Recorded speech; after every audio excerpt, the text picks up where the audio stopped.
Well, this devotional is titled The Dilemma of Marriage, Divorce, and Remarriage. The scripture reading was Matthew 19 and Mark chapter 10. And I'm going to begin with a question that has troubled many down through the centuries and continues to be misunderstood in our day. It's the question found in Matthew 19 and verse 3 and Mark chapter 10 and verse 2. The question is it lawful for a man to put away, that is, divorce his wife, for every or any cause? Now, the issue of divorce was a matter of debate in Jesus' day, and the Pharisees approached him hoping to pull him into the dispute. Now, they came tempting him, we read in verse 19, or verse 3, rather, of Matthew chapter 19. Desiring to discredit Christ in the eyes of the public, diminish his following, in an effort to place Jesus at odds with the law and their liberal interpretation of the law concerning divorce, the Pharisees asked the question, is it lawful for a man to put away or divorce his wife? Now, there were two schools of thought in the first century, in the day in which Christ lived and taught. One was a school known as Hillel, and it held a liberal interpretation of divorce and was adhered to by the Pharisees and the majority of first century Jews. Now, Hillel was a judge in Israel, and he taught that a man could divorce his wife for any reason. Yet, a woman was not permitted to divorce her husband. Now, there was a second school named Shammai after its founder, and it represented the conservative, unpopular view of divorce that said that divorce was unlawful except in the case of adultery.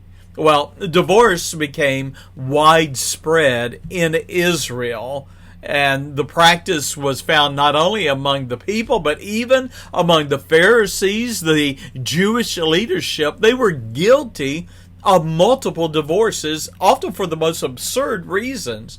In contrast, those same Pharisees refused to allow a wife to divorce her husband for any cause. Wisely, rather than take the side of either, Jesus answered the Pharisees' question on marriage and divorce and directed them to the authority of the Scriptures.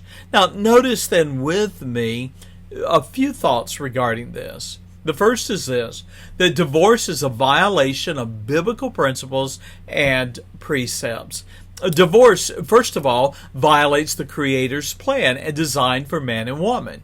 Genesis chapter 1, 27 and chapter 2 and verse 24, Jesus citing not only the writings of Moses, but said this, have you not read that he which made them at the beginning made them male and female? Matthew chapter 19 and verse 4.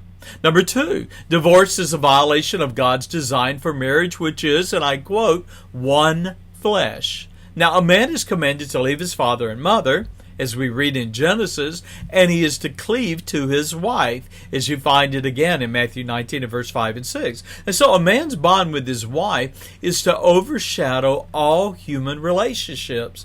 Though man and woman come together as two distinct lives, husband and wife are to become one flesh, physically, emotionally, and spiritually. And a third thought, divorce violates the sanctity of marriage. Now, God decreed in Genesis, and once again we read in Matthew 19 and verse 6, that what God hath joined together, let not man put asunder or divide. You see, it was God's design and his command that what he had joined or yoked together, no man, court, or judge had the power or authority to put asunder. Now, the Pharisees disregarded Jesus' appeal to consider the Scriptures as their authority in the question of divorce. They asked, Matthew 19 and verse 7, why did Moses then command to give a writing of divorcement and to put her away, or to dismiss or divorce a wife? Well, those hypocritical religious leaders were not interested in God's standard design or plan for marriage. They were looking to justify their sin, multiple divorces, and disallow the sanctity of marriage. They suggested that Moses as a defense for their distorted interpretation of divorce. Well, Matthew 19 and verse 8, Jesus answered their question and it rebuked and exposed their wickedness as a violation of God's will and design for marriage. Leaving no room for ambiguity, Jesus spoke plainly Matthew 19 and verse 9, and I say unto you, whosoever shall put away his wife, except it be for fornication, and shall marry another, committeth adultery. And whoso marrieth her which is not put away, doth commit adultery. Here's a closing thought for you. Divorce was never God's plan. And the only grounds for divorce is fornication, meaning sexual conduct with anyone who is not one's spouse. Jesus' conclusion came as a shock to the disciples who suggested it is not good to marry. They went to the extreme. Well, remembering God's purpose and design for marriage was companionship, and it's not good that a man should be alone. God therefore made one woman for one man. Adam, the first man, was complete, according to Genesis 2, verse 22. Adam and Eve were one flesh, according to Genesis chapter 2 and verse 24. Here's the lesson. Divorce is a rejection of God's plan and design for mankind, and He is the witness of all covenant vows of marriage. My friend, be faithful to your marriage. It is a sacred institution founded by God and not man. God bless you. Thank you for joining me. Bye-bye.